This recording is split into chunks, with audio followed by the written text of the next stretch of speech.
Welcome back student. मैं Rahul Jain, physics lecturer from Kuchaman city. जैसा कि आप सभी विद्यार्थी का ये मेरे पास कॉल था कि सर डिफेंस का जितना भी कोर्स है वो आप रेगुलर क्लासेस लें और रेगुलर आप उसका टेस्ट लें और कंटिन्यू रखें क्लास को, जैसा कि पिछले कुछ दिनों में नहीं हो पा रहा था। और आज वो अपन सिलसिला आपका जो जिसका इंतजार था वो खत्म करने जा रहा हूँ। मतलब अब से जो क्लासेस होगी वो आपकी रेगुलर होगी विथ टॉपिक और टेस्ट के अकॉर्डिंग। जैसा कि जो है डिफेंस का जो कोर्स है, मतलब एयरफोर्स हो चाहे नेवी हो चाहे अपना एनडीए हो, ये फिजिक्स का जो पार्ट है इसमें वो दोनों क्लासेज अवेलेबल है, 11th और 12th वाला। दोनों का अगर आप लेसन काउंट करें तो दोनों मिलाकर अपने पास 20 लेसन है, मतलब 10 11th के और 10 12th के हैं।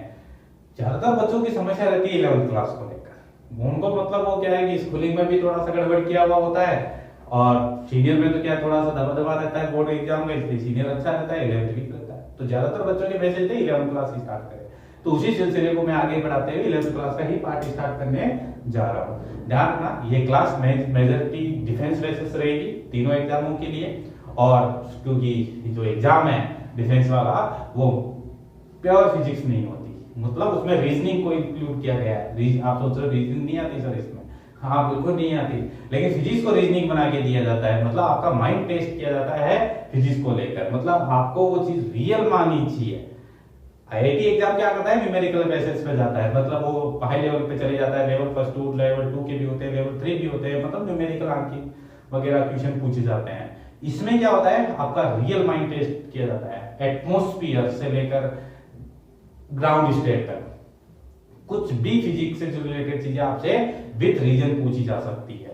मतलब आपको वास्तव में फिजिक्स का नॉलेज होना जरूरी है, तभी जाके इस एग्जाम को आप क्लियर कर पाओगे। अगर केवल अपन नॉर्मल पढ़ते चले गए, नॉर्मल क्वेश्चन करते चले गए, तो इस एग्जाम को फाइट नहीं कर पाएंगे। क्यों?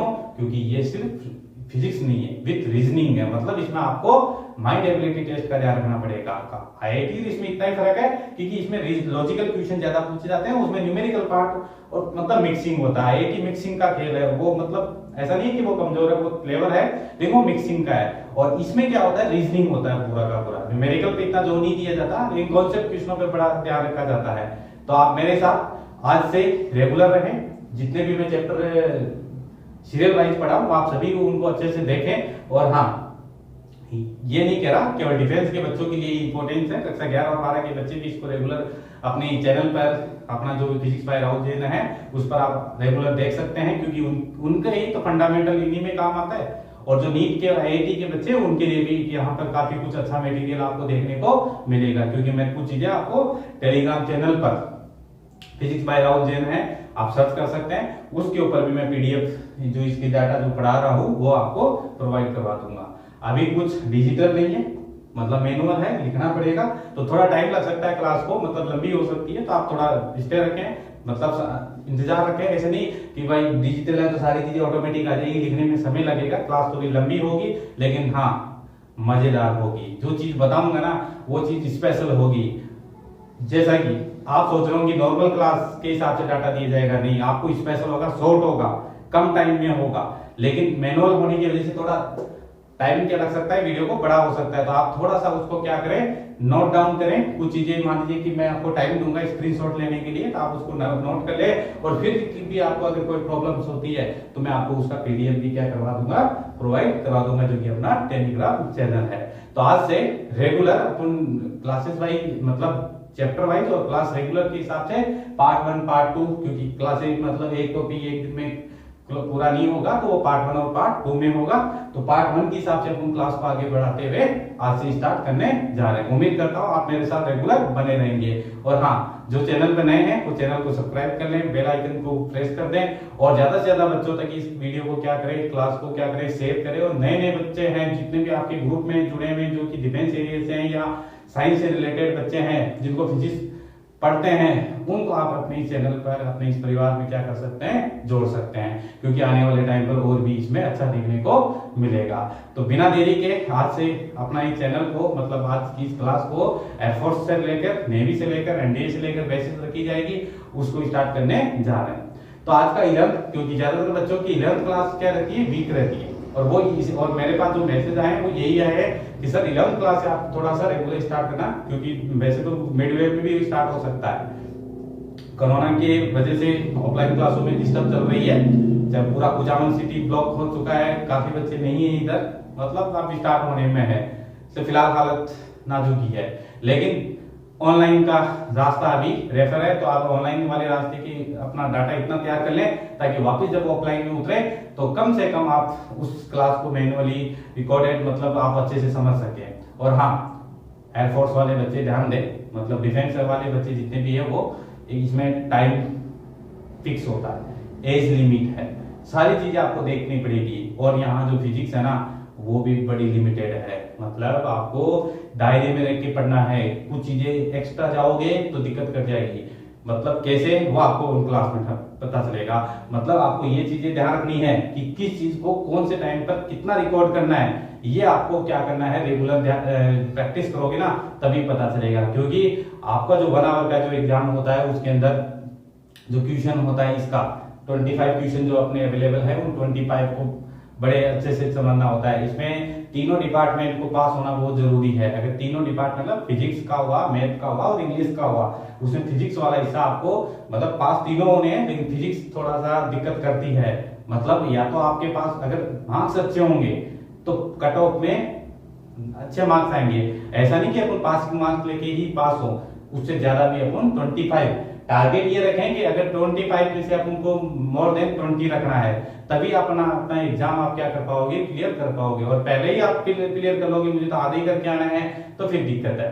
तो थोड़ा सा सब्र रखें और इन चीजों के मेरे साथ क्या करें, टाइम टू टाइम क्या करें, प्रैक्टिस करें। तो चलते हैं आज की इस क्लास की ओर, जो कि पहला पार्ट है, चैप्टर फर्स्ट है, वो क्या है, यूनिट एंड डायमेंशन। तो स्टूडेंट आप जानते हैं यूनिट और डायमेंशन में सबसे इंपॉर्टेंट बात होती है यूनिट को लेकर। ये सभी बच्चे यहाँ पर बेसिक चीजें जानते हैं कि यूनिट क्या चीज होती है। फिलहाल उसमें अपन टाइम खराब नहीं करते हैं कि यूनिट क्या होता है, मात्रक क्या चीज होती है, वो अपनी बुक से भी स्टडी कर सकते हैं। लेकिन जानना यूनिट स्टार्टिंग से लेकर एंडिंग तक है, क्योंकि जितनी भी चीजें फिजिक्स में अपन पढ़ेंगे क्वांटिटीज के तौर पर, उन सभी का कुछ ना कुछ यूनिट है, तो आप उसको फर्स्ट क्लास में क्लोज नहीं कर सकते। ये फर्स्ट क्लास से स्टार्ट होकर लास्ट क्लास तक रहेगी। तो बात करते हैं सेकंड वाले डायमेंशन, मतलब विमा की बात करते हैं। डायमेंशन किस पर डिपेंडेंट होती है, मेनली 7 जो मेन क्वांटिटीज होती है, फिजिकल क्वांटिटी होती है, 7 मूल मात्रक होते हैं, उन्हीं चीजों पर ये क्या करती है, डिपेंडेंट होती है। अब कई बच्चों के दिमाग में आता है कि डायमेंशन मतलब विमा होती क्या चीज है और क्यों पढ़ा जाता है फिजिक्स में। होता क्या है, जैसे अपने 2 नाम होते हैं, राइट, 2 नाम से अपन पहचाने जाते हैं, घर में अलग होता है, बाहर अलग होता है। उसी प्रकार से मैं थोड़ा इजीली वे में समझाने के लिए आपको लोकल एग्जांपल दूंगा, तो आप समझने की कोशिश करना, वैसे ऐसा कुछ नहीं है। तो क्या होता है कि जितने भी फिजिक्स में यूनिट होते हैं, उन यूनिट को अपन डायमेंशन से भी लिख सकते हैं, मतलब विमा के आधार पर भी लिख सकते हैं। मतलब जितने भी मात्रक है ना, उन मात्रक की जगह अपन विमा भी क्या कर सकते हैं, यूज कर सकते हैं। साथ ही साइंस की भाषा में इसको थोड़ा सा अगर क्लियर करें तो ये है कि कोई भी अगर फॉर्मूला डिजाइन किया जाता है, ठीक है, तो उसको डायमेंशन से चेक किया जाता है कि वो एरर उसमें है या नहीं है। अगर उसकी विमा समान है दोनों तरफ की, जैसे F बराबर ma हुआ, E बराबर हाफ mv² हुआ, ठीक, हाफ mv² काइनेटिक एनर्जी वाला हुआ, तो ये डायमेंशनली मैच खाना चाहिए, मतलब विमा एक के बराबर होनी चाहिए। मतलब किसी भी फॉर्मूले की सत्यता, मतलब वो कितना सही है, इसकी जांच करने के लिए इसको विशेष तौर पे क्या लिया जाता है, काम में लिया जाता है। तो वो चीजें अपन आगे डिस्कस करते रहेंगे, काफी लंबा पार्ट है, मतलब पूरी 11 से लेकर 12 तक आप इस डायमेंशन को देखने को मिलेगा। लेकिन फिलहाल एक टॉपिक के बेस पे इसको क्लोजिंग करेंगे अच्छे से समझते हुए।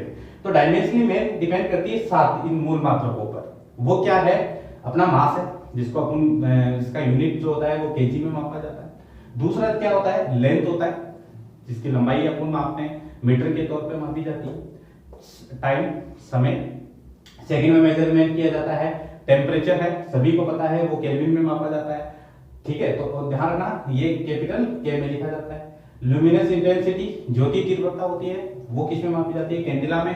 और कैंडिला का जो सी होता है वो बड़ा होता है, डी स्मॉल लिखा जाता है, ये भी आप थोड़ा ध्यान रखिएगा।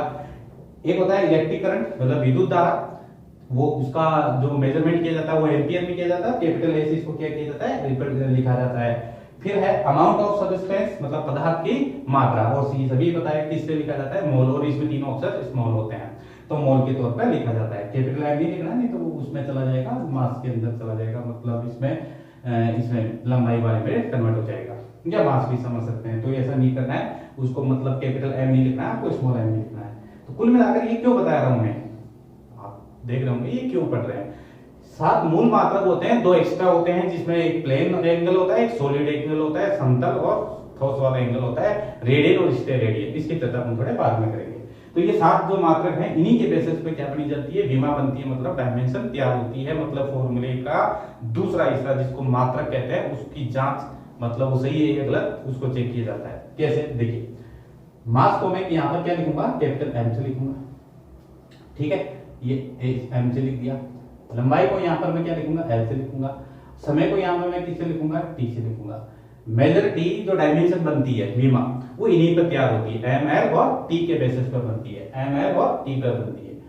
अब आगे बढ़ते हैं, ज्यादातर बच्चे यहीं तक ही जानते हैं, कक्षा 11 के बच्चे हैं उनको यहाँ तक ही ज्यादातर समझाया जाता है, क्योंकि वो टॉपिक पढ़े हुए नहीं होते हैं, वोल्टेज मान्यता क्या होता है, इन चीजों के बारे में वो नहीं जानते हैं। लेकिन कक्षा 12 पास कर चुका होता है, जो कंपटीशन की तैयारी करता है, उसके लिए ये सारी चीजें नॉर्मल चीजें हैं।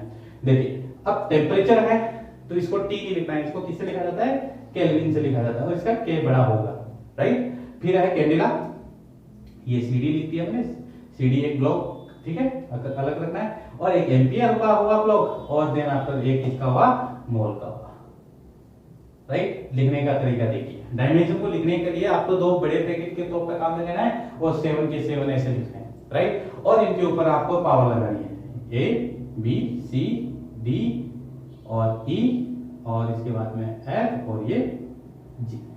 ये बताएगी डायमेंशन का पावर, यानी उसके पास कितना ये है पावर, ठीक है, उसमें मास कितना है, 2 है, -2 है, 3 है, जो भी है। तो ये सारी चीजें यहाँ पर डायमेंशन का, मतलब इसको अपन अपनी भाषा में बोले तो एक फॉर्मूला बोल सकते हैं डायमेंशन का, राइट।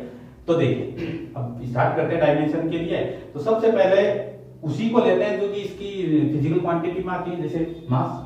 अगर मैं बात करूं मास के लिए पूछूं तो द्रव्यमान की विमा क्या होती है, द्रव्यमान की डायमेंशन क्या होती है, तो बताइए। मास में तो केवल मास ही होगा, केजी में मापा जाएगा, उसको लेंथ से कोई मतलब नहीं है। द्रव्यमान को लंबाई से कोई मतलब नहीं है, टाइम से कोई मतलब नहीं है, टेम्परेचर से कोई मतलब नहीं है, क्योंकि ये खुद अपनी मेन राशि है, क्वांटिटीज है। तो ये अपने अपनी जगह पर अपने अपने से मतलब रखते हैं, मतलब इनको अदर से कोई लेना देना नहीं है। तो मास की डायमेंशन पूछे तो आपको एम, उसकी मास अकेला है तो 1, और बाकी चीजें इसमें है ही नहीं, तो बाकी चीजों को आपको क्या करना है, 0 कर देना है, मतलब इसमें लेंथ नहीं होती है, ठीक है। मैं किसकी डायमेंशन बनाने जा रहा हूं, द्रव्यमान की, ठीक है। इसमें टी कितना हो गया 0, केल्विन कितना हो गया 0, कैंडेला कितना है 0, एम्पियर कितना है 0, मोल कितना है 0, ये ऐसे लिखी जाती है। अब अपन उसको शॉर्ट में लिख देते हैं, कंपटीशन एग्जाम में इतना बड़ा नहीं लिख के शॉर्ट में लिखा जाता है, क्या एम लिखा जाता है। 1 होता है तो इसको लिखने की जरूरत नहीं है, तो इसको m1 हो गया, या m भी लिख सकते हैं। तो ये द्रव्यमान की डायमेंशन होगी, समझ में आ रहा है। तो आप आगे बढ़ते हैं लेंथ की, तो लेंथ की पूछूंगा तो लेंथ पर 1 हो जाएगा, बाकी सब 0 हो जाएगी, राइट। ये अच्छे से जानना है, इनकी पहले 7 डायमेंशन जो कि सामने है वही सबसे इंपॉर्टेंट है, ठीक है। उसके बाद में अगर ये चीजें आ गई तो इनसे अदर बनाते हुए टाइम नहीं लगेगा। अब बात करते हैं टाइम, तो टाइम की डायमेंशन पूछे तो टी की जगह 1 कर दो, बाकी सारे 0 कर दो, मतलब केवल टी आएगा। अब और की कैसे होती है वो अभी थोड़ी देर में आपको और अच्छा लॉजिक देखने को मिलेगा। टेम्परेचर की बात करें तो सिर्फ केल्विन होगा, ठीक है। ल्यूमिनस इंटेंसिटी की बात करें तो कैंडेला होगा। बात करें इलेक्ट्रिक करंट की, मतलब विद्युत धारा की, तो उसकी सिर्फ एम्पियर होगी, जो कि आवेश वगैरह में जब हम आगे निकालेंगे, ठीक है, जो इलेक्ट्रिक फील्ड वगैरह में, ठीक है, इलेक्ट्रिक जो फील्ड वाले चैप्टर की जितनी भी राशि हैं या इलेक्ट्रिक करंट वाली है, वहां पर एम्पियर की बड़ी इंपॉर्टेंस रहती है। तो वहां पर ये ध्यान आपको धारा का डायमेंशन सिर्फ ए लिखना है, राइट। और ये अपनी जगह पर ए 1 होगा, बाकी सारी चीजें 0 होगी। और पदार्थ की मात्रा मतलब अमाउंट ऑफ सब्सटेंस की, तो वो क्या रहेगा, मोल होगा, तब उसमें केवल आपको मोल पर 1 लगाना है, बाकी सारी चीजें क्या करनी है, 0 करनी है। तो उम्मीद करता हूं ये 7 जो डायमेंशन है वो तो आपको अच्छे से आ गए होंगे, लिखने का तरीका समझ में आ गया होगा। अब आती है मिक्सिंग। मिक्सिंग कैसे करते हैं, मतलब अदर चीजें जो आ जाती है, जो व्युत्पन्न मात्रक जिसको अपन बोलते हैं, जो इनसे बनाए जाते हैं, उनके लिए बीमारी क्या होती है, और यहीं से स्टार्ट होती है अपने डायमेंशन के एग्जांपल। तो लेकिन ये जानना बेस यहाँ से स्टार्ट होता है। तो मुझे इतना तो मैं उम्मीद कर सकता हूँ कि आपको ये डायमेंशन लिखने का फॉर्मूला समझ में आ गया होगा। साथों को कैसे लिखते हैं, एम एल टी के सी डी ए मोल। ध्यान रखना इनके बीच में आपको कॉमा नहीं लगाना है, राइट, कभी भी ये नहीं लगाना है, केवल ऐसे ही लिखी जाएगी। और हाँ, कभी बीच में ये ब्रैकेट ये वाला नहीं लगाना है, स्मॉल नहीं लगाना है, ओपन नहीं लिखना है, ये ब्रैकेट में लिखी जाती है। ये थोड़ा आपको 11th क्लास के बेसिक में बता दिया जाता होता है, तो मैं इन चीजों को यहाँ पर इग्नोर करता हूँ। तो आप थोड़ा सा लिखने का तरीका क्या रखें, इसमें आपको कॉमा नहीं लगाना। तो ये सबसे इसका इंपॉर्टेंट फॉर्मूला। और 7 डायमेंशन के लिए सातों की अलग अलग होगी। मास की हो गया तो m पर 1 लगाओ, लेंथ की होगा तो l पर 1, ये l पर 1 लगा तो बाकी सारी चीजें 0 हो गई। तो उम्मीद करता हूँ ये तो आपको अच्छे से क्लियर होगी। तो आप थोड़ा सा इसको नोट कर लो। चलो बच्चों आगे बढ़ते हैं। क्या है, सबसे पहले डायमेंशन की बात करते हैं, वो है लंबाई की। ठीक है, लंबाई। अब आप ध्यान रखना, मैं जो डायमेंशन मतलब बीमा आपको जो सिखाऊंगा ना, वो स्कूलिंग के बेसिस पे नहीं होती। इज द कंपटीशन, जो कंपटीशन एग्जाम होगा उसको बेस रखा जाएगा, और मतलब आपका ज्यादा समय भी खराब नहीं होगा। और हाँ, जो चीज मैं बताऊं आपको अगर कुछ डिफरेंट लगे तो मुझे कमेंट सेक्शन में बताना कि आपको कितना अच्छा लगा है, मतलब वो समझ में आया या नहीं आया। अगर कोई प्रॉब्लम्स है तो मुझे भी वो कमेंट सेक्शन में बताना, ताकि आपको और अच्छा उससे में ज्यादा से ज्यादा मिले। लेकिन मैं आशा करता हूं कि आपको जो चीज मैं बताने जा रहा हूं ना, वो आपको काफी ज्यादा हेल्पफुल रहेगी। कैसे, देखते हैं। जैसे लंबाई है, सबसे पहले मैंने जो 7 मूल मात्रक थे उनमें ही से लिया। मास का तो है होता ही है। लंबाई की बात करते हैं। जो लंबाई है उसका मेजरमेंट किस में किया जाता है, मीटर में किया जाता है। तो डायमेंशन क्या होगी, सिर्फ उसके पास एल होगा, बाकी सारी चीजें 0 होगी, तो उसको अपन लिख सकते हैं। ये इसका मतलब क्या है, या तो मीटर लिख दो, मतलब या तो मतलब लंबाई को किससे मापोगे, मीटर से मापोगे ना। उसको ये तो है नहीं कि 2 किलो लंबाई दे दो, वो तो होगा नहीं, उसको मेजरमेंट किया जाएगा मीटर में। तो इसका मतलब या तो मीटर लिखो या फिर एल लिखो, राइट, ये लिख सकते हैं उसको। अब इसके बेसिस पर और डायमेंशन पकड़ते हैं और एक लाइन में खत्म करते हैं जितनी भी एल होती है। और भी है, कैसे, अब देखिए लंबाई का मात्रा क्या होता है, मीटर होता है। उसकी डायमेंशन क्या होगी, एल होगी। चौड़ाई मीटर में मापी जाती है। ऊंचाई जो हाइट है वो भी मीटर में मापी जाती है। डेप्थ होती है, गहराई, वो भी मीटर में मापी जाती है। वेवलेंथ होता है, तरंगदैर्घ्य, वो भी मीटर में मापा जाता है। दूरी, विस्थापन सब मीटर में मापे जाते हैं। पथ की लंबाई जो कि लेंथ ही होती है वो भी मीटर में मापी जाती है। पिच, चूड़ी अंतराल, ये कक्षा 12 का टॉपिक है। इसमें चूड़ी अंतराल जो कि साइक्लोट्रॉन में बनता है, उसको भी अपन में किस में मापते हैं, उसको मीटर में मेजरमेंट किया जाता है। प्रकाश वर्ष सबसे ज्यादा कंपटीशन में पूछी जाती है। प्रकाश वर्ष किसका मात्रक क्या है, उसकी बीमा क्या है, वर्ष देखते वो समय में चले जाते हैं। जबकि प्रकाश तो दूरी है, वो दूरी को किस में मापे जाते हैं, डिस्टेंस को किस में मेजर करेंगे अपन, मतलब एल में, मतलब आप मीटर में। तो प्रकाश वर्ष और इससे जुड़ी भी जो एस्ट्रोनॉमिकल यूनिट है, मतलब खगोलीय मात्रक या पारसेक, जो कि दूरी का सबसे बड़ा मात्रक होता है पारसेक। ये जितने भी चीजें आपने अभी नाम सुना है, उन सबको किस में मेजरमेंट किया जाता है बताओ, मीटर में। तो इन सब की डायमेंशन डिफरेंट लगा नहीं लगा, मतलब एक ही लाइन में आपकी सारी ये खत्म हो जाएगी। मतलब आपको ये पता लगाना है कि मीटर किसका मात्रक है, मतलब यूनिट किसका है। अगर ये चीज आपको क्लियर है तो आपकी वो डायमेंशन एल वाला क्लियर। तो इसका मतलब एग्जाम में क्या आता है, प्रकाश वर्ष की डायमेंशन क्या है होगी, तो आपको क्या लिख के आना है, एल होती है, राइट है। मतलब उसमें जो ऑप्शन एल है वो सही करना है। आगे बढ़ते हैं दूसरा वाले की ओर, जो कि अपनी स्पीड और वेलोसिटी है। स्पीड और वेलोसिटी क्या कहती है, चाल क्या कहती है, चाल स्केलर है, मतलब दूरी, और जो वेलोसिटी मतलब वेग है वो एक सदिश राशि है। इसमें विस्थापन आता है, मतलब इसमें दूरी और विस्थापन का ही फर्क है। बाकी बताओ दूरी और विस्थापन किस में मापे जाते हैं, मीटर में मापे जाते हैं। तो चाल बराबर दूरी बटा समय, वेग बराबर विस्थापन बटा समय। दूरी को किस में मापेंगे अपन, डिस्टेंस को एल में, और समय को तो मैंने बताया था टी में आएगा। टी में क्योंकि एमएलटी था तो टी में, और इसी प्रकार से ये एल इसको 1 लिख सकता हूं, ऊपर चला गया तो टी माइनस 1 हो गया। तो इसका मतलब इसकी भी डायमेंशन क्या होगी, L1 टी माइनस 1। सेम देखिए विस्थापन को भी है, तो इसकी डायमेंशन भी क्या होगी, एल टी माइनस 1। यहां तक तो स्कूल में भी पढ़ाते हैं, सब पढ़ते हैं, सब जानते हैं, कोई नई चीज नहीं बताया मैंने। अब जो बताने जा रहा हूं ना, वो एयरफोर्स एग्जाम, नेवी एग्जाम, आपका एनडीए एग्जाम, मतलब डिफेंस के एग्जाम के लिए मतलब इंपॉर्टेंट है। कैसे, क्योंकि इसके बेसिस पे वो रीजनिंग बनाता है, राइट। इस क्वेश्चन को रीजनिंग का रूप देता है। ऐसे नहीं पूछेगा चाल की भी पॉइंट लिखी है, ये क्या होती है, ठीक है। वो इसको कैसा रूप देता है, देखिए औसत चाल। आपसे एग्जाम में पूछेगा औसत चाल की डायमेंशन क्या होगी, तो मतलब कई बच्चे तो क्या कंफ्यूज होते हैं, आगे का नाम देखा ही काम खत्म उसका, तो वो तो फिर वो मिक्स मैच हो जाते हैं। तो औसत चाल हो चाहे औसत वेग हो, तो वो चीज ना, चीज तो यही है, ठीक है। वो कुल आ गया तो चीज तो वही है। तो औसत चाल की अगर आपसे बीमा पूछे और औसत वेग की पूछे तो वही आएगी एल टी माइनस 1, मतलब ये वाली आएगी एल टी माइनस 1। इसी के जैसे प्रकाश वेग, प्रकाश वेग जो होता है, जो कि c होता है, उस प्रकाश वेग, वो तो वेग तो वेग ही है, प्रकाश का हो चाहे किसी का वेग हो, ट्रेन का वेग, ठीक है, बंदर का वेग, वो किसी का भी वेग पूछे तो आगे वाले नाम से कंफ्यूज नहीं होना है। आपको पीछे की चीज देखना है कि वो फिजिकल क्वांटिटीज है क्या, मतलब वो राशि कौन सी है, उसका मात्रक पकड़ो और डायमेंशन को टिक करो। तो प्रकाश वेग की भी यही है। अपवन वेग सीनियर क्लास का टॉपिक है, करंट इलेक्ट्रिसिटी वाले चैप्टर से, वहां पर भी ये वेग ही होता है। अपवन से बच्चे कंफ्यूज हो जाते हैं, और एयरफोर्स में कई बार पूछी गई अपवन वेग की बीमा कि अपवन वेग की क्या है, और बच्चे कंफ्यूज हो जाते हैं, अपवन वेग तो कोई अलग ही प्राणी दिखता है। नहीं, ये पढ़ोगे तब तो समझोगे, लेकिन फिलहाल इन चीजों को आप अवॉइड कीजिए। जो कक्षा 11 के बच्चे हैं वो तो बिल्कुल अवॉइड कीजिए, और 12 वाले बच्चे अच्छे से जानते हैं अपवन वेग क्या है, क्योंकि जो पास आउट है।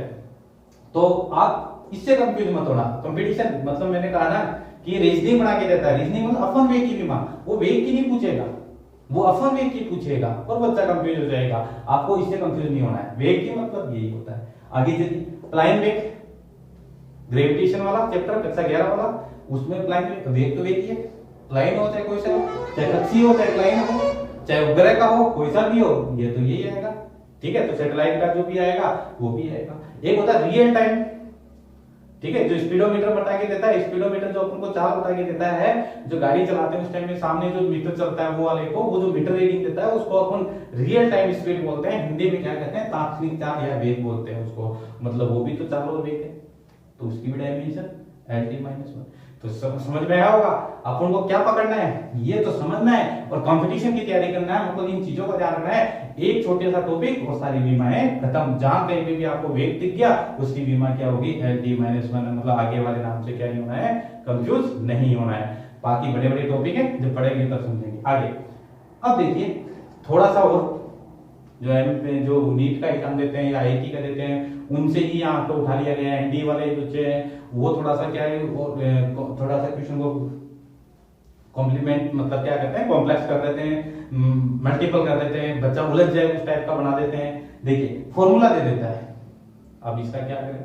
अब कई बच्चा क्या करता है, E की बीमा ढूंढता है, P की ढूंढता है, M की ढूंढता है, ये टाउ ऐसा की ढूंढता है, बेटा बेटा बनाता रहता है। गलत। आप ये पता लगाइए ये फॉर्मूला किसका है। अगर यहां तक पहुंच गया तो आपको तुरंत डायमेंशन आ जाएगी। फॉर्मूला किसका है, अब जो बच्चे 12वीं पास आउट है वो अच्छे से बता देंगे। ये जो फॉर्मूला है ना वो अपवन वेग का है। किसका है, अपवन वेग का। अब कक्षा 11 के जो नए बच्चे हैं उनके लिए तो न्यू चीज है, राइट। लेकिन जो कक्षा में कंप्लीट पास होने वाले बच्चों के लिए मतलब बता रहा हूं, तो कक्षा 11 के बच्चे हैं वो समझने की कोशिश करें। तो ये वाला जो पार्ट है, तो ये किसका फॉर्मूला है, अपवन वेग, मतलब इसकी डायमेंशन क्या हुई, LT-1। आगे चलते हैं, E/B। अब E/B आपको ये पता होना चाहिए कि E/B क्या होता है। यही है फिजिक्स, यही है रीजनिंग वाली फिजिक्स। यही आपको दिमाग लगाना है कि E/B की डायमेंशन क्या होगी। और आपको पता है जो प्रकाश का जो वेग होता है उसका फॉर्मूला, जो इलेक्ट्रोमैग्नेटिक वेव, विद्युत चुंबकीय तरंगों के लिए जो वेग होता है, C बराबर क्या होता है, E/B होता है। एक इलेक्ट्रिक फील्ड होता है, एक मैग्नेटिक फील्ड होता है, दोनों का रेशियो C होता है, मतलब E/B क्या हो गया, वेग हो गया C, प्रकाश का वेग, इसकी बीमा क्या LT-1। हो सकता है उल्टा दे दे, B/E तो 1/C हो गया, जैसे उल्टा ये जो प्लस वाला है ये माइनस में, माइनस वाला प्लस में। यही है, इन चीजों को आपको पकड़ना होगा। फिर आगे चलिए, F/में QBV sin theta, QB sin theta. अब एक बच्चा तो क्या करेगा, F की लिखेगा, Q की लिखेगा, B की लिखेगा, उनकी लिखेगा, sin थीटा की तो होती नहीं है, तो ये बना के लिखेगा, मतलब उसको टाइम लगेगा। और एक बच्चा इसको पकड़ेगा, क्योंकि इसका फॉर्मूला होता है ये चुंबक वाले चैप्टर से, आपका F बराबर क्या होता है, QVB sin थीटा। अगर मैं इसमें से वेलोसिटी निकालूं, वेग निकालूं, तो F/, क्या हुआ, QB sin थीटा। तो बताइए ये फॉर्मूला किसका आया, वेलोसिटी का हुआ नहीं हुआ, मतलब आपको ये पता लगाना पड़ेगा कि ये फॉर्मूला किसका है। अगर ये पता लग गया वेग है, इसका मतलब इसकी डायमेंशन क्या हुई, LT-1 में। तो आपको इन चीजों पर बड़ा फोकस करना पड़ेगा। बड़ा ये रीजनिंग वाली जो फिजिक्स है ना, कंपटीशन कॉम्प्लेक्स वाली चीजें, इन चीजों को उलझना नहीं है, आपको बाहर निकलना है। तो कितना आसान काम है, कई बच्चे इसको रटते हैं, बस ये पढ़ के सोचते हैं बीमा आ गई, नहीं, इनसे कॉन्फिडेंस नहीं, ये तो आपको बेस्ट देता है। ये चीजें ये आपको तैयार करनी पड़ेगी, मतलब आप चुटकियों में अगर डायमेंशन को खत्म कर दोगे, अगर इन चीजों पर आप बराबर क्या करोगे, फोकस करोगे, तो ध्यान रखना क्या नहीं होना है, आगे वाले नाम से क्या नहीं होना है, कंफ्यूज नहीं होना है। इसलिए ये जितने भी नाम लिखे हैं उनकी डायमेंशन क्या है, LT-1 है। तो एग्जाम में ध्यान रखना, एयरफोर्स वाले यही पूछते हैं, इनका नाम बदल बदल कर, बच्चे अपवन के चक्कर में कंफ्यूज हो जाते हैं। तो ध्यान रखना, जो ड्रिफ्ट वेलोसिटी F1 वेग है ये पूछी गई है, तो आप थोड़ा सा इन चीजों का भी ध्यान रखें। तो एक बार आप नोट डाउन कर ले ताकि अगले डायमेंशन की ओर बढ़े, तो आप इसका स्क्रीनशॉट ले लें या बता दें। चलो बच्चों आगे की ओर बढ़ते हैं, और एक और मजेदार आपको डायमेंशन देखने को मिलेगी, और विथ कॉन्सेप्ट। सबसे इंपॉर्टेंट चीज, एक डायमेंशन और बहुत सारे डायमेंशनों का एंड। कैसे देखिए, सबसे इंपॉर्टेंट जो कि फोर्स में जब आएगी उससे पहले वाली बता रहा हूं, एक्सीलरेशन मतलब त्वरण। एक ही जो फॉर्मूला क्या होता है, change in velocity change in time, मतलब वेग परिवर्तन बटा समय। सबको पता है वेग की डायमेंशन क्या होती है, lt माइनस 1, थोड़ी देर पहले पढ़ा था। और टाइम की क्या होती है, t ऊपर चला गया था lt माइनस 2, सबको याद होनी चाहिए, इसको हमको दिमाग में रखनी होती है lt माइनस 2। अब होता क्या चीज है कि इससे रिलेटेड क्या है, इसकी सिमिलर कौन सी है, कैसे, जो एक ही होगी वही आपका स्मॉल g की होगी, जिसको अपन घूर्ती त्वरण बोलते हैं। या इससे रिलेटेड जो अब आपको देखो वो आ गया ना चीज, फॉर्मूला पहचानना पड़ेगा कि ये किसका है, फिर उसकी डायमेंशन को पकड़ लोगे। एक तरीका है कि इन सब की अलग अलग निकालो, फिर डायमेंशन तक पहुंचो, विमा तक पहुंचो, और एक ऐसा तरीका है कि आप फॉर्मूले को पहचानो। क्योंकि जैसे F बराबर क्या होता है, QE होता है, और F बराबर क्या हो गया, MA, तो ये QE हो गया इलेक्ट्रिक फील्ड वाले चैप्टर से। A बराबर तो क्या हो गया, QE अपॉन में क्या हो गया, M। तो बताओ ये A वन हुआ, और इसका मतलब QE अपॉन में M। आपसे अगर विमा पूछ ले तो क्या होगी इसकी, LT माइनस 2 होगी, राइट। ये चीज आगे चलते हैं, F अपॉन में M। अब F अपॉन में ये तो नॉर्मल सी बात है, क्योंकि F बराबर क्या होता है, MA होता है। तो A बराबर क्या हो गया, F अपॉन M। तो F अपॉन M क्या है, A है, तो इसकी भी डायमेंशन क्या होगी, LT माइनस 2 होगी। और ये क्या होता है, स्मॉल g और कैपिटल G में संबंध होता है क्या, स्मॉल g r स्क्वायर बराबर क्या होता है, gm ऑफ e। तो बताइए अगर मैं g निकालूंगा तो क्या हो गया, gm ऑफ e अपॉन में r e का स्क्वायर। तो ये भी क्या है, स्मॉल g, मतलब इसकी भी डायमेंशन क्या है। मतलब ध्यान रखना, फॉर्मूले देके भी आपसे डायमेंशन पूछ सकता है, इसलिए आपको पहले ये पता लगाना है कि वो फॉर्मूला किस चीज का है, और देन आपको डायमेंशन लिख देनी है। हाँ, डायमेंशन बड़ी इजी आएगी, लेकिन आपको फॉर्मूले को आइडेंटिफाई करना है। और एक बच्चा जाएगा अलग अलग बनाते हुए, और एक जाएगा शॉर्टकट करते हुए। तो उम्मीद करता हूँ ये तो समझ में आ गया होगा। अब इसी से देखो मजेदार चीज, एक और चीज समझाता हूँ। सबसे मतलब 11th क्लास की सबसे इंपॉर्टेंट डायमेंशन, और जो कि सीनियर में आगे भी कंपटीशन एग्जाम में काम आती है, वो है फोर्स, बल की डायमेंशन।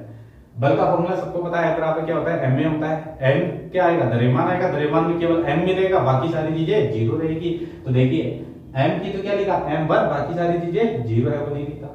फिर बगल में कौन है, यहाँ पर a है, तो एक्सीलरेशन की डायमेंशन क्या है, lt माइनस 2। तो यहाँ क्या लिख दिया, lt माइनस 2, डायमेंशन बनी m1 l1 t माइनस 2। और ये मुंह पर याद होनी चाहिए, क्योंकि फोर्स सबसे ज्यादा आएगा आगे की जितने भी अपन जो फॉर्मूले जनरेट करेंगे उसमें सबसे ज्यादा आपको फोर्स को देखने का मिलेगा, इसलिए आपको मुंह पर अच्छे से याद होनी चाहिए। तो 2-3-4 बार इसको बोल बोल के आपको क्या करना है, याद करना है, वैसे बनाना आनी चाहिए, ठीक है।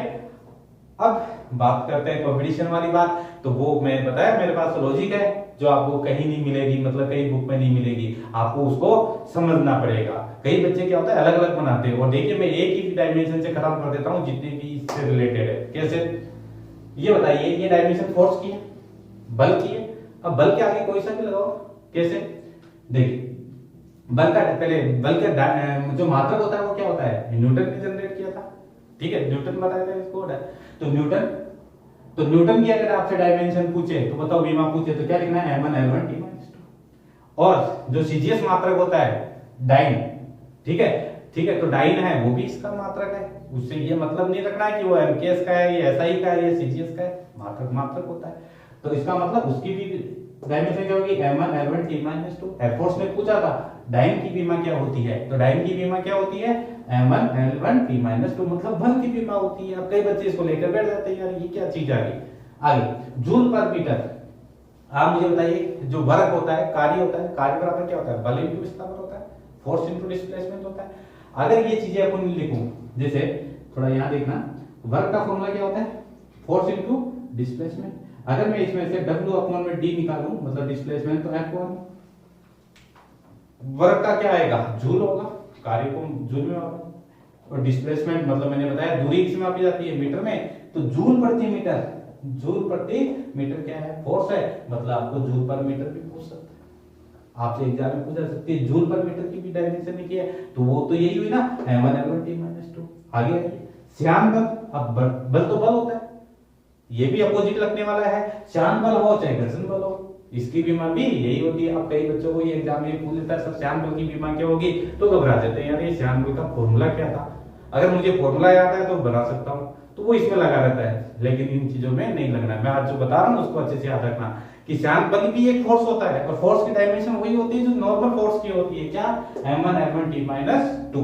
तो इसका मतलब श्यान बल और घर्षण बल की बीमा भी वही होगी। आगे चलिए क्रिया प्रतिक्रिया भी क्या है, फोर्स है, तो उसकी भी वही होगी। उसके आगे देखिए ये इलेक्ट्रिक फोर्स, विद्युत बल चाहे मैग्नेटिक बल हो, बल तो बल है, इन दोनों की भी डायमेंशन वही होगी। नाभिकीय बल वो भी होगा, ठीक है। तनाव सबसे इंपॉर्टेंट चीज, तनाव भी एक प्रकार का फोर्स है रस्सी पर, जो कि इसके मैकेनिक्स वाले इक्वेशन सबसे ज्यादा इंपॉर्टेंट है तनाव के, तो ये भी एक प्रकार का फोर्स है, इसी को भी न्यूटन में मापा जाता है। इसका मतलब एग्जाम में आ जाए आई भी है, तनाव की डायमेंशन क्या है, अब वो तनाव तो तनाव में आ जाता है, कुछ टेंशन में आ जाता है, बाकी इसको टेंशन नहीं कहते, इसको टेंशन बोलते हैं। तो तनाव की डायमेंशन क्या होती है, वो यही होती है m1 l1 t-2। फिर आ जाइए कूलाम बल हो चाहे विद्युत बल हो, तो वो तो यही है, बल तो बल है।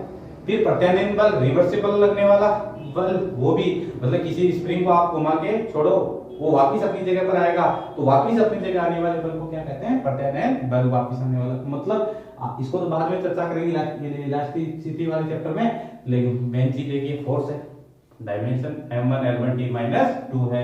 आगे देखिए अभिकेंद्रीय और एक अपकेंद्रीय, केंद्र की ओर और एक केंद्र के बाहर की ओर, एक सेंटर की ओर लगता है, एक अपवर्ड की ओर लगता है, लेकिन दोनों है तो फोर्स ही ना, इसका मतलब इसकी डायमेंशन भी वही होगी। लॉरेंज बल, ये चुंबक वाले चैप्टर में दो बलों का योग होता है, विद्युत बल और चुंबकीय बल, जब ये दोनों बल जुड़ते हैं तब आता है लॉरेंज बल। लेकिन फिलहाल यहाँ इन दोनों बातों पर गौर न करके अपन गौर करेंगे बल पर, और इसलिए बल की डायमेंशन भी क्या होगी, m1 l1 t-2, तो मतलब इसकी भी यही होती है। तो कई बच्चे लॉरेंज बल आते ही फॉर्मूले में बैठ जाते हैं, मतलब कंफ्यूज हो जाते हैं, आपको ऐसा कंफ्यूज नहीं होना है। आगे बढ़ते हैं उत्प्लावक बल, फ्लूइड मैकेनिक्स वाले चैप्टर से, ये भी तो एक प्रकार का फोर्स है, जब लकड़ी को दबाते हैं तो ऊपर की ओर एक फोर्स लगता है, वही तो है उत्प्लावक है, तो फोर्स, तो इसका मतलब इसकी भी डायमेंशन यही होगी। दाब इंटू क्षेत्रफल, ये क्या होता है, क्योंकि आपको पता है दाब का फॉर्मूला क्या होता है, प्रेशर, वो क्या होता है बल अपॉन एरिया मतलब क्षेत्र, तो इन दोनों का मल्टीप्लाई क्या होगा बताओ, इन दोनों का मल्टीप्लाई फोर्स होगा। मतलब आप दाब इंटू क्षेत्रफल की डायमेंशन पूछे तो आपकी डायमेंशन क्या होगी, यही होगी m1 l1 t-2 होगी, राइट ये चीज। तो देखिए उसके बाद में आपको फॉर्मूला दे दे k q1 q2 upon r, इसको पता है ये कूलाम सूत्र है, कूलाम बल है मतलब बल है। ये क्या है, ये चुंबकीय बल का फॉर्मूला है, बराबर q v b sin theta. जब आवेश चुंबक के क्षेत्र में रन करता है उस टाइम पर उस आवेश पर लगने वाला फोर्स होता है क्या, F q v b sin theta, मतलब फोर्स है। ये क्या है, ग्रेविटेशन फोर्स है G, जो कि कैपिटल है, m1 m2 अपॉन में r², ये भी एक प्रकार का फोर्स है। ये इलेक्ट्रिक फील्ड में लगने वाला, ये मैग्नेटिक फील्ड में लगने वाला बल, ये F बराबर QE, ये F की जगह यहाँ m, Q की जगह m आता है, ये की जगह B आता है। ये विद्युत क्षेत्र का, ये चुंबकीय क्षेत्र का, लेकिन दोनों ही बल है। मजेदार चीज क्या, दोनों ही बल है। तो देखिए एक बीमा याद किया आपने, रटने की जरूरत नहीं है, बच्चे इनको बैठे बैठे रटते हैं और बैठे रहते हैं कि यार इनका क्या होगा, और एग्जाम रीजनिंग बना के दे दिया जाता है। प्रश्न को समझिए, कॉन्सेप्ट को पकड़िए, रटे नहीं उसको। देखिए ये सारी जो चीजें मैंने नाम लिया है इन सब की एक ही बीमा है, क्या, m1 l1 t-2 मतलब बल। तो ये आप अच्छे से नोट कर लें, उम्मीद करता हूँ आपको ये अच्छे से समझ में आई होगी और आपको थोड़ा सा अलग लगा होगा। वास्तव में मैंने स्कूल में ये नहीं पढ़ा था, कुछ आज नई चीज देखने को मिली। तो अगर आपको नई चीज लगी है तो वास्तव में तो मुझे कमेंट सेक्शन में ये चीज बताएं और क्लास को ज्यादा से ज्यादा क्या करें, शेयर करें। और हाँ, पहले इसका स्क्रीनशॉट ले लें, अगले और ही मजेदार चीज बताने जा रहा हूँ। चलते हैं बच्चों अगले टॉपिक की ओर, वो भी एक मजेदार डायमेंशन है। मतलब जिस प्रकार से अपने फोर्स को समझा था वैसा का वैसा है, मतलब कुछ यूनिक मिलेगा आपको, अलग हटकर मिलेगा नई चीज। वर्क मतलब कार्य, सबसे पहली चीज डायमेंशन। मुझे लगता है कि ये सभी बच्चों को बनाना आती है, लेकिन मेरा जो पढ़ाने का तरीका है वो सबसे अलग होगा, सबसे सेपरेट होगा, कुछ नई चीज देके जाएगा आपको। कैसे, देखिए वर्क का फॉर्मूला क्या होता है, फोर्स इनटू डिस्प्लेसमेंट। फोर्स को अभी अपने याद किया था, उसका डायमेंशन क्या था, m1 l1 t-2, सभी को याद होना चाहिए और मैंने अभी तरीका भी बता दिया था कैसे किया। और डिस्टेंस को किस में मापेंगे, लेंथ मतलब एल में आएंगे वो, ठीक है, लेंथ में। इस प्रकार से एल और एल कितने हो गए, 2 हो गए, तो डायमेंशन क्या होगी, m1 l2 t - 2। अगर इसमें l1 है तो वो फोर्स का होगा और 2 है तो वो किसका होगा, कार्य का होगा। और जो इसका यूनिट रहेगा वो न्यूटन इंटू मीटर, क्योंकि फोर्स को किस में मापा जाएगा, न्यूटन में, और उसको किस में जाएगा, मापा जाएगा, मीटर में मापा जाएगा, राइट। ये चीज अब देखिए मेरा मजेदार खेल, वर्क की याद करनी है और कम से कम 20-25 डायमेंशन आपको इसके साथ ही क्या करवा देता हूँ, खत्म करा देता हूँ, क्योंकि जो फोर्स और नेवी जो एनडीए एग्जाम है वो बड़ा रीजनिंग फिजिक्स तैयार करता है, मतलब लॉजिकल क्वेश्चन तैयार करता है, आपका माइंड टेस्ट करता है फिजिक्स के साथ साथ। देखिए अब मुझे बताइए, अगर मैं आपसे ये पूछूं न्यूटन इंटू मीटर की डायमेंशन क्या है, बीमा क्या है, तो वो आप यही बताओगे ना, m1 l2 t - 2। मतलब न्यूटन इंटू मीटर की अगर मैं डायमेंशन पूछूं आपको तो क्या बतानी है, आपको यही बतानी है। या फिर मैं एक और इसमें न्यूटन को सीरीज में लेके चले जाऊं कि ये डाइन हो गया और मीटर को मैं सेंटीमीटर में लिख दूं, डाइन इंटू सेंटीमीटर, तो उसकी भी डायमेंशन क्या होगी बताओ, dine into centimetre, m1 l2 t - 2 होगी, राइट। चलते हैं आगे, धीरे धीरे समझना मेरी चीजों को, और देखना कितनी सारी चीजें एक ही पैकेट में बंद कर देता हूं। देखिए अब मुझे बताइए, जूल किसका यूनिट होता है, कार्य का होता है। एग्जाम में आपसे तो जूल की डायमेंशन पूछे, विमा पूछे तो क्या बताना है, m1 l2 t - 2, राइट है जी। अगला अर्थ सीजीएस होता है ना इसका मात्रक, तो ये भी इसका मात्रक है, इसका मतलब इसकी डायमेंशन ही है।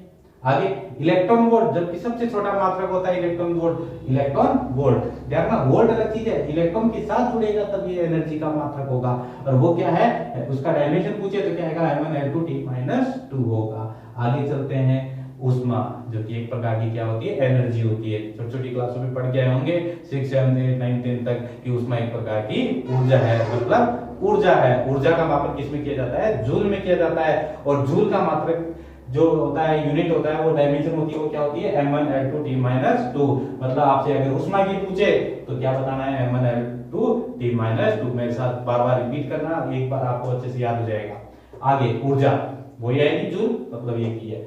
अब सबसे एक और चीज जो कि एयरफोर्स वालों ने पूछा था, कैलोरी, कैलोरी किसका मात्रक है, मतलब पहले तो ऊष्मा का मात्रक है, दूसरा खाद्य पदार्थों का, जो खाद्य पदार्थ होते हैं या पेय पदार्थ होते हैं उनकी ऊर्जा को किस में मापा जाता है, वो किस में मापा जाता है, कैलोरी में। जैसे अपना कोल्ड ड्रिंक लेंगे तो उस पर लिखा होगा इतना कैलोरी, मतलब पीने वाली चीजें या खाने वाली चीजों को अगर उसकी एनर्जी को किस में मापेंगे, कौन सी यूनिट में मापेंगे, तो वह है कैलोरी, ठीक है। तो ये थोड़ा सा इसका बड़ा रूप है, मतलब ये आपका इसका ये तो बड़ा मतलब किलो में है, तो ये दोनों ही क्या है, अपने पेय पदार्थों के लिए एनर्जी वाला मात्रक है, मतलब एनर्जी से जुड़ा हुआ है, मतलब इसकी डायमेंशन m1 l2 t - 2। तो आपसे पूछी जा सकती है कैलोरी की डायमेंशन क्या होगी, तो आपको यही बतानी है, m1 l2 t - 2। बात करें विद्युत यूनिट, एयरफोर्स वालों के लिए एक और अच्छी चीज ध्यान, KWH, और ये पूछी जा चुकी है, KWH अपने घरों में जो लाइट जिसका बिजली का बिल आता है उसमें चलता है KWH, वो क्या है, एनर्जी मापता है। कौन सी एनर्जी, विद्युत ऊर्जा को मेजरमेंट करता है। या विद्युत यूनिट पूछे जो कि KWH होता है, इन दोनों की मतलब जो डायमेंशन होगी KWH की, वो m1 l2 t - 2 ही होगी।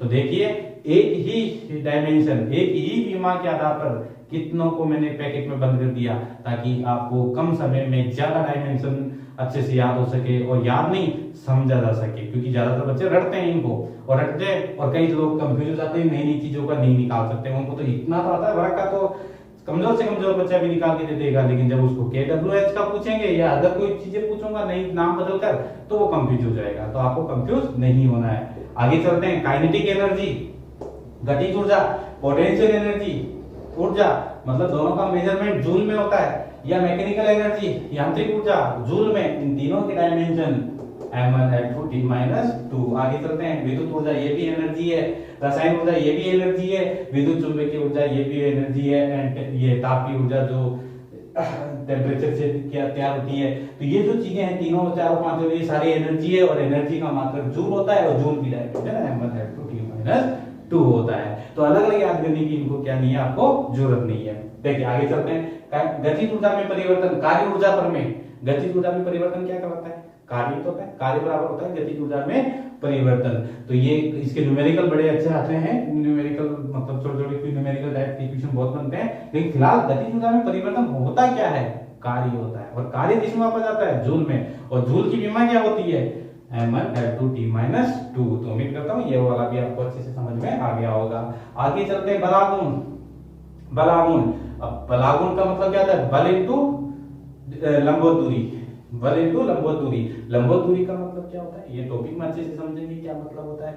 जो अपना दरवाजा होता है, राइट, वो दरवाजा जो होता है उसमें जो ये जो लगाया जाता है, हैंडल लगाया जाता है, राइट, वो हैंडल कितनी दूर लगाया जाता है? जैसे मान लीजिए बहुत बड़ा दरवाजा है तो हैंडल यहाँ लगाया जाता है इस जगह, तो जितना अपन सेंटर से दूरी लेंगे आर, ठीक है, उतना ही वो फोर्स बलागुण क्या करेगा? ज्यादा बढ़ेगा, और वो लंबवत होना चाहिए। अब आज बताइए, क्या किसी दरवाजे के हैंडल बीच में लगा देंगे तो ये डिस्टेंस अगर यहाँ उसका सेंटर से यहाँ तक दरवाजा है, हैंडल यहाँ लगा देंगे, क्या यहाँ से खुलेंगे? तो नहीं होता, इतना दूर रखना पड़ेगा। मतलब आर जितना आप बढ़ाओगे और फोर्स जितना 90 डिग्री से लगाओगे, जो दरवाजा है उतना ही आसानी से क्या कर जाएगा? खुल जाएगा। इसकी चर्चा अपन आगे जब पढ़ेंगे तब करेंगे। फिलहाल बलागुण, बल इंटू दूरी होता है, और बल इंटू दूरी मतलब न्यूटन इंटू मीटर। चला गया किसमें? किसकी डायमेंशन हो गई? m1L2T-2, right. अब आगे चलते हैं। देखो एयरफोर्स वाले ने क्या किया, जो हिंदी मीडियम के बच्चे होते हैं उनको थोड़ा सा कंफ्यूज कर दिया। क्या बलागुण को इंग्लिश में लिख के दे दिया टॉर्क। टॉर्क की विमा क्या होती है? तो उनको ये पता होना चाहिए कि टॉर्क होता क्या है। तो टॉर्क मतलब बलागुण। तो कई बार क्या होता है कि वो हिंदी इंग्लिश में कंफ्यूज करने की भी क्या करता है? कोशिश करता है। जैसे वो समतापी प्रक्रम होता है, ठीक है, आइसोथर्मल होता है, या एडियाबेटिक होता है, राइट, जो रुदोस्मो वाले, तो वहां पर भी बहुत बड़ा बड़ा कंफ्यूज करता है। वैसे यहाँ पर भी वो ऐसे नाम बदल के दे सकता है। तो ये पूछी जा चुकी है टॉर्क की विमा, तो वो कंफ्यूज हो गए। टॉर्क होता क्या है? बलागुण होता है। न्यूटन इंटू मीटर बता दिया मैंने। ये mc², आप फॉर्मूले की बेसिस फॉर्मूला क्या होता है? E बराबर क्या होता है? mc², एनर्जी होता है, आइंस्टाइन फॉर्मूला। तो आपको पहचानना है ये क्या है? एनर्जी है। एनर्जी का डायमेंशन m1L2T-2। आगे बढ़ते हैं। ये देखिए इलास्टिसिटी वाले चैप्टर से, स्प्रिंग को खींचने से उसमें जो संचित एनर्जी होती है, जितना अपन एनर्जी को फोर्स से खींचेंगे, जितना उसको फोर्स लगाएंगे तो उसमें एक एनर्जी स्टोर होगी। वो एनर्जी होगी प्रत्यास्थता जो एनर्जी होगी, मतलब इलास्टिसिटी एनर्जी। और उस एनर्जी का फॉर्मूला क्या होता है? हाफ प्रतिबल इंटू विकृति, स्ट्रेस इंटू स्ट्रेन, ठीक है। तो ये भी एक प्रकार का क्या है? एनर्जी है, वर्क है, और इसका मतलब इसकी डायमेंशन भी यही होगी m1L2T-2। मतलब आपको आइडेंटिफाई करना पड़ेगा कि वो चीज वर्क से जुड़ी हुई है, मतलब उसका मात्रक जूल हो सकता है। अब देखिए ये वाला पूछा जा सकता है फॉर्मूला। देखिए अब ये फॉर्मूला आपको पकड़ना पड़ेगा, ये किस चीज का है? तो ये होता है जो अपना उपग्रह होता है, जो सैटेलाइट होता है, उसकी टोटल एनर्जी होती है, क्योंकि नेगेटिव है। तो ये जो चीज है ना, टोटल एनर्जी है। तो कुल मिलाकर एनर्जी, ये टोटल एनर्जी है, इसलिए इसकी डायमेंशन भी है। अगर इस पूरे चिन्ह को माइनस की जगह पूरा प्लस कर दूं, ठीक है, पूरा का पूरा प्लस कर दूं, तो ये काइनेटिक एनर्जी है। काइनेटिक एनर्जी प्लस में होती है ना। केवल माइनस हटा दो, प्लस कर दो ये, और यहां से हाफ हटा दो तो ये पोटेंशियल एनर्जी, स्थिति हो जाए, देखिए नेगेटिव हो। मतलब तीनों एनर्जी है, और एनर्जी का मात्रक क्या होता है? जूल होता है। और जूल की डायमेंशन क्या होती है? m1L1 यानी L2T-2। तो देखिए अलग, आपने अभी तक क्या पढ़ा होगा इसमें? सबको अलग अलग पढ़ा होगा ना, और कितना टाइम लगता है? कंफ्यूज होते नहीं होते हैं? आप देखिए मैंने एक डायमेंशन के आधार पर आपको सभी डायमेंशन को क्या कर दिया? एक डब्बे में पैक कर दिया। मतलब आप तो ये पता लगाओ कि जो भी टॉपिक है उसका यूनिट अगर अपने हाथ में आ गया, मतलब ये पता लग गया वो जूल से जुड़ा हुआ है, तो उसकी डायमेंशन फिक्स है। कौन सी? m1L2T-2। तो उम्मीद करता हूं आपको ये डायमेंशन वाला पार्ट 1 समझ में आया होगा। ये जो आज मैंने क्लास थ्योरेटिकल पार्ट स्टार्ट किया है अपने चैनल पर, ये कैसा लगा आपको मुझे कमेंट सेक्शन में आप बताना, ताकि पार्ट 2 पार्ट 3 और अच्छे से उसमें आपको अच्छा समझाया जाए। और किसी भी प्रकार की अगर प्रॉब्लम है तो मुझे कमेंट सेक्शन में बताएं, और ज्यादा से ज्यादा क्लास को क्या करें? शेयर करें। तो मिलते हैं अगले क्लास की ओर। ध्यान रखना, ये आपको एक दूसरे को बताना है, राइट। कैसे? देखिए हमारे पास गेम है, तू अलग अलग निकाल, उसको कहोगे तुम अलग अलग निकाल के बता, मैं तेरे को एक बंद मुट्ठी में ले देता हूँ सारी चीजें, राइट। तो आप उस बंद मुट्ठी में, ये जादू का पिटारा, मतलब एक ही चीज में सारी चीजें आप उनको दे दो। ऐसे ही डायमेंशन पढ़नी है। अब होता क्या है, बच्चा अलग अलग पढ़ता है, इसको अलग पढ़ता है, इसको अलग पढ़ता है, इसको अलग अलग निकाल करता है, उसका दिमाग कर देते इतना। तो ये जो टेराबाइट में अपना टेराबाइट, गीगाबाइट में टेराबाइट में अपना जो मेमोरी है सिम कार्ड। मोबाइल तो आती नहीं आती हार्ड डिस्क, अपने हार्ड डिस्क टेराबाइट में। तो इसको फालतू चीजों से ना भरो, लिमिटेड चीजों से भरो, कम करके। जैसे मोबाइल होता है ना, जो बड़ी फाइलें होती है उसको अपन सॉर्ट करके फिर स्टोर करते हैं, तो आप इन बड़ी चीजों को सॉर्ट करके डाल दो और परमानेंट रोम में स्टोर कर दो, रैम में रोम में, ताकि ये फ्यूचर में जब भी आप एग्जाम के लिए उतरो तो बिना डर के, बिना बेझिझक आप इस क्वेश्चन को आसानी से अटेम्प्ट कर लो। हाँ, ज्यादा से ज्यादा बच्चों को बताओगे ना, जितना आप टीचिंग करोगे उतना ही आपको अच्छे से याद होगा। बेस्ट ऑफ लक, मिलते हैं अगली क्लास की ओर।